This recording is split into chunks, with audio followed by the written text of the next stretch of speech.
C'est là où Voltaire dormait. Voilà, ça c'est son lit originel du XVIIIe siècle. Il faut préciser que les tissus, le bois, tout est d'époque. Cependant, le rideau qui est juste ici, il a été reconstitué bien sûr, malheureusement, puisque suite à la mort de Voltaire, lorsque le lieu est devenu un lieu de pèlerinage en son hommage, eh bien, les visiteurs de l'époque étaient autorisés à prendre un souvenir. En l'occurrence, ils étaient autorisés à prendre un bout du rideau pour le ramener avec eux. Vous pouvez délaborer justement. Mais pour le plaisir de nos jours, on l'a reconstitué grâce à des extensions qu'on a retrouvées de l'époque et on l'a refait grâce aux machines d'aujourd'hui et à l'identique surtout. En tout cas, ça c'est concernant le lit. À préciser que s'il est petit comme ça, c'est parce qu'à l'époque, du moins à ce moment-là, on dormait presque assis. Enfin, du moins, on dormait, on adoptait une certaine position. C'est presque la même qu'on adopte.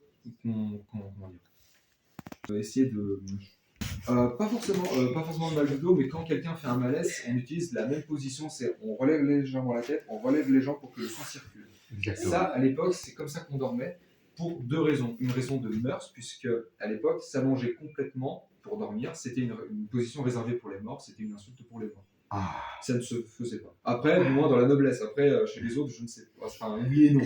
Ah. Mais surtout, il y a des raisons pratiques, puisqu'à l'époque, le soir, on mangeait beaucoup trop.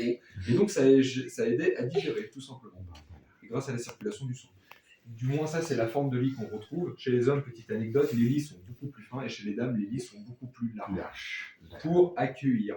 Ok, c'est bon. Voilà, ça c'est dit. Bon. Voilà, ça c'est dit.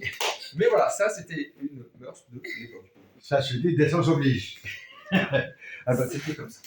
Tu me prends une photo. Cette pièce. À préciser, peut-être pour la pièce maîtresse, c'est qu'on a ici un clavecin, il est historique pour le coup. Et celui-là, il date bien du XVIIIe siècle, mais le truc, c'est que. Voilà, ce n'est pas celui qui a appartenu à Marie-Louise Denis, puisqu'on ne l'a jamais retrouvé. Puisque lorsqu'il a déménagé à Paris, on ne l'a pas retrouvé. Mais ça, c'est bien un clavecin d'époque. À préciser qu'il y a la différence avec les pianos, surtout, c'est que les clavecins, non seulement sont un peu vieux, mais plus que ça, ce sont et des instruments de musique, et surtout des décorations, puisqu'on s'amuse à les peindre, on s'amuse à les décorer, et là en l'occurrence on a une scène champêtre. Il faut bien imaginer qu'on peut soit avoir une référence mythologique, soit une référence religieuse, soit une référence militaire, etc. On peut avoir tout ce qu'on veut sur un clavecin. Voilà, c'est l'utile et l'agréable. Ah voilà. Voilà. Alors là, pour vous, ça c'est la pièce la plus coquette, c'est paradoxalement la plus froide du château. Alors là, on est dans la chambre de Marie-Louise Denis.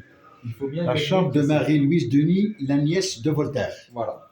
Il faut bien préciser que les pièces, à partir de cette époque-là, commencent à se rétrécir petit à petit. Là où encore au XVIIe siècle, par exemple, on avait des pièces très vastes pour les chambres, eh bien, elles se rétrécissent petit à petit pour avoir un côté plus intime jusque là.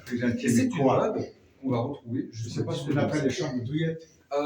Presque ça. Presque ça. C'est le côté intime, c'est juste réduire la taille des chambres, tout simplement. Ouais. Et c'est une mode qui va perdurer jusqu'au 19e siècle en France, lorsque une fois